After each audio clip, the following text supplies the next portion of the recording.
Short Answers to Common Objections Against Religion by Father Louis de Segur. 49th Objection. I cannot. It is too difficult. Answer. Say rather that you will not. We can do all we choose to do, in whatever regards conscience and salvation.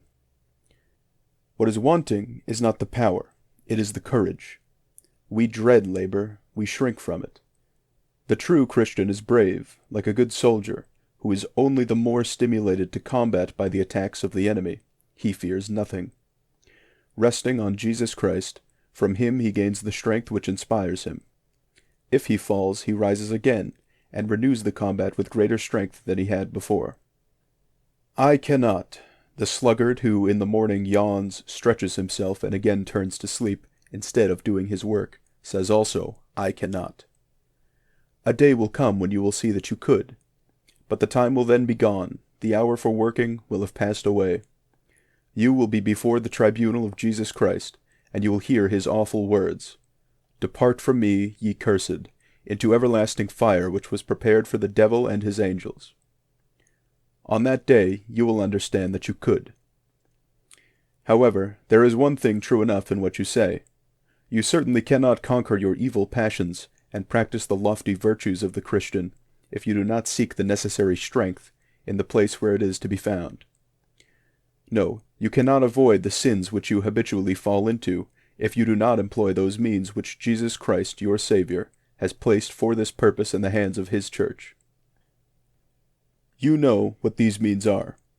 In those happier days when you were good, pure, honest, because you were a Christian, in fact, you adopted them, and you know by experience all their sweetness, all their efficacy. They are prayer, the sanctification of the Sunday, religious instruction, the frequenting, above all, of confession and Holy Communion, the avoidance of the occasions of sin, of unlawful amusements, bad companions, and bad books.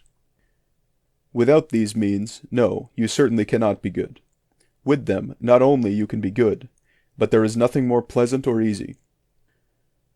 How many young men there are, men, too, of every age and condition of life, who have more violent passions than you have, and yet who subdue them, and who have mastered them. Many are more exposed to temptations than you are, and have more obstacles of every kind to surmount. What they do, why cannot you do? I knew an old soldier who had been in the habit of swearing by the name of God from his childhood. He could not utter 2 sentences without swearing. One day, touched by a good exhortation he heard, he resolved to fulfill his duties as a Christian. He determined energetically to conquer this defect, and in a fortnight's time he succeeded. Every time that the name of God escaped his lips, he said to himself, My God forgive me, thy holy name be blessed. He did the same whenever he heard his comrades fall into the same sin. I am obliged, he said to me, to do my best. I catch myself more than 50 times a day. We have often seen men addicted to the terrible vice of drunkenness obtain a still more difficult victory over it with a like courage. The celebrated General Cambronne, when a common soldier, had this detestable habit. One day, when intoxicated, he struck an officer, and was condemned to death. His colonel, who was much attached to him, because of his brave and loyal character, obtained his pardon on condition that he would never drink any more wine. 25 years after, Corporal Cambronne was General Cambronne, and immortalized by his heroic retreat at Waterloo. Surrounded by his family in Paris, he lived quietly, loved and esteemed by all. His old colonel invited him one day to dinner, with some old comrades in arms. The place of honor at the host's right hand was reserved for Cambronne. Some very exquisite wine, kept for great occasions, was put on the table. Ah, General, said the old colonel, you will tell me that this is something rare, this wine. And he was about to fill Cambronne's glass. He declines it, the other insists. Cambronne becomes annoyed. But, General, I assure you, this is excellent. That is not the question, Cambronne replied quickly.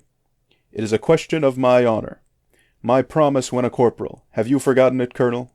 Since that day I have never touched a single drop of wine.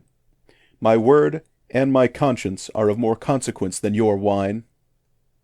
There was energy of character. That was a man to admire. Be of good courage, then. That is what is wanting. A man is a Christian from the moment that he wills it.